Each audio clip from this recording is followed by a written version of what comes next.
Recent reporting from CNN points to an outcome highly improbable just a few years ago. The United States might be on the verge of breaking its ties with Israel. For decades, this alliance has been the untouchable bedrock of global stability and American foreign policy.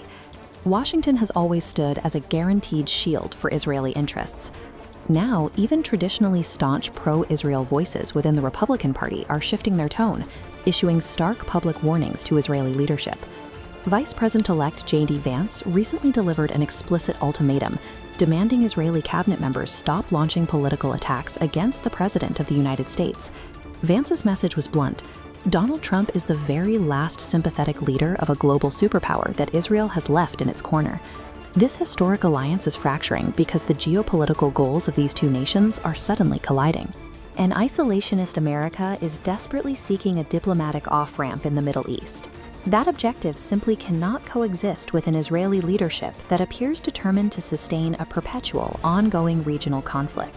The primary objective for the United States in the Middle East right now is straightforward: establish regional stability by securing a negotiated diplomatic deal with Iran. Iran has indicated a reciprocal willingness to engage. Officials like Deputy Foreign Minister Khatibzadeh have publicly stated that Tehran is ready to move forward with diplomacy. This chart tracks the friction between U.S.-Iran diplomacy and Israeli military response. As negotiations progress, IDF escalations often precede the collapse of talks. Recently, a Swiss peace summit was abruptly canceled after an Israeli strike on Lebanon violated the de-escalation framework. These specific strikes carried a massive civilian toll, resulting in dozens of deaths overnight in heavily populated areas.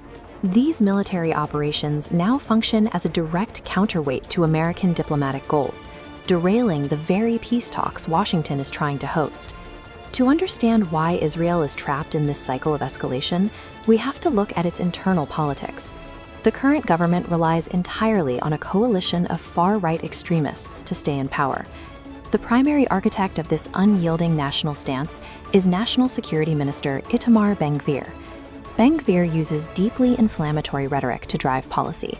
He recently demanded that for every single tear shed by an Israeli mother, 1,000 Lebanese mothers must cry, stating that all of Lebanon must burn. This rhetoric translates directly to the devastating reality on the ground, reflected in the massive civilian death toll in Gaza and mounting reports of severe human rights abuses committed by IDF soldiers. That ideological extremism is running headfirst into the shifting values of the American MAGA base, a political movement that is increasingly isolationist and highly transactional. Donald Trump approaches foreign policy like a businessman. Allies receive American support only as long as they provide a clear, positive return on investment. The fusion of Israel's extremist military actions and the resulting global backlash has altered the math in Washington. For U.S. leaders, the political and diplomatic cost of doing business with Israel is becoming too high. The region is now marked by overwhelming destruction. While Israel successfully reduces neighboring territories to ash, it is simultaneously severing its most critical diplomatic lifelines to the west. Iran has positioned this into a diplomatic checkmate. Foreign Minister Abbas Araghchi asserts that America must force Israel to honor peace agreements before Tehran will make any further moves.